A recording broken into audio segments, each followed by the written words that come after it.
السلام علیکم ورحمۃ اللہ وبرکاتہ۔ خوش آمدید ہمارے یوٹیوب چینل سیف الاسلام غفرانی مراد آبادی میں۔ آج میں آپ کے سامنے ایک ضروری پیغام لے کر آیا ہوں۔ وہ پیغام ہے کہ قرآن شریف کو سمجھیے، قرآن شریف کے انداز کو سمجھیے، قرآن شریف کی اصطلاحات کو سمجھیے کہ قرآن شریف میں اللہ تبارک و تعالیٰ نے کس طرح کے احکام بیان فرمائے ہیں۔ قرآن شریف میں ہیں قرآن شریف کے متعلق، جہاں قرآن شریف سے اور چیزیں ہیں وہاں قرآن شریف کے متعلق یہ بھی ہے شفاء و ھدی للناس، کہ قرآن شریف کے اندر شفا ہے۔ یعنی اگر مسلمان قرآن شریف کو مضبوطی سے پکڑ لیں گے، مضبوطی سے تھام لیں گے تو بیماریوں سے محفوظ ہو جائیں گے، آفات و مسائل سے محفوظ ہو جائیں گے، حوادثات سے محفوظ ہو جائیں گے۔ اور سب سے بڑھ کر تو یہ ہے کہ مسلمان شیطانوں کی شیطانیت، حاسدوں کے اصل، بغض رکھنے والوں کے بغض، عناد رکھنے والوں کے عناد سے محفوظ ہو جائیں گے، کیونکہ قرآن شریف انسان کو انسان بناتا ہے، انسان کو حقیقت سکھلاتا ہے، انسان کے سامنے حقیقت ظاہر کرتا ہے۔ اور دوسری صفت ہے ہدا۔ ہدا کا کیا مطلب؟ کہ قرآن شریف صرف ایک کتاب ہی نہیں جو چند اوراق میں سمائی ہوئی ہے، بلکہ قرآن شریف مسلمان کے لیے راہ نجات ہے، راہ ہدایت ہے، مسلمان کی رہنمائی کرتی ہے، مسلمان کو اعلیٰ درجے تک پہنچاتی ہے، مسلمان کو نقصانات سے محفوظ رکھتی ہے۔ اور قرآن شریف مسلمان کی ایسی رہنمائی کرتی ہے کہ دنیا حیران و پریشان ہو جاتی ہے، کیونکہ اللہ کے نبی صلی اللہ علیہ وسلم نے ارشاد فرمایا خیرکم من تعلم القرآن وعلمہ، کہ تم میں سب سے بہتر وہ شخص ہے جو قرآن شریف سیکھے اور سکھائے۔ یعنی ہماری زندگی کا تعلق اب اللہ سے ہے، رسول اللہ سے ہے، کتاب اللہ سے ہے، اعلیٰ اللہ سے ہے، اللہ کی نعمتوں سے ہے، اللہ کی ذات سے ہے، اللہ کی صفات سے ہے۔ ہمیں اللہ کی ذات پر ایمان لانا چاہیے، اللہ کی صفات پر ایمان لانا چاہیے۔ اور اسی چیز کے اس سے کہ اللہ کے نبی صلی اللہ علیہ وسلم نے ارشاد فرمایا خیرکم من تعلم القرآن وعلمہ، کہ تم میں سب سے بہتر وہ شخص ہے جو قرآن شریف سیکھے اور سکھائے۔ مگر افسوس آج ہمارے نوجوان طبقے کا رجحان دوسری ہی طرف جا رہا ہے۔ اگر کوئی نوجوان ہندی انگلش کی طرف بھاگ رہا ہے تو کوئی نوجوان صرف عربی ٹرانسلیٹر بننے کی کوشش کر رہا ہے، تو کوئی نوجوان جج بننے کی کوشش کر رہا ہے، کوئی نوجوان وکیل بننے کی کوشش کر رہا ہے۔ لیکن کیا کبھی ہم نے اس کا نتیجہ بھی سوچا کہ ہم مدارس کو تو خالی کر دیں گے، لیکن اس کا نتیجہ کیا نکلے گا؟ میرے بھائیوں، یاد رکھنا کہ ابھی ہمیں ہندی انگلش میں ترقی لگ رہی ہے، لیکن اب تاریخ پڑھو، خود پتہ چل جائے گا کہ کیا تمہیں ہندی انگلش کے ذریعے ترقی مل سکتی ہے۔ ارے صرف میرے ایک چھوٹے سے اور سیدھے سادے سوال کا جواب دے دو، ساری زندگی کا خلاصہ اسی میں آ جاتا ہے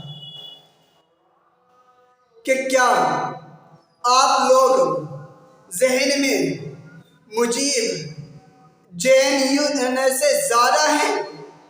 کیا آپ مجیب سے زیادہ انٹیلیجنٹ ہیں؟ کیا آپ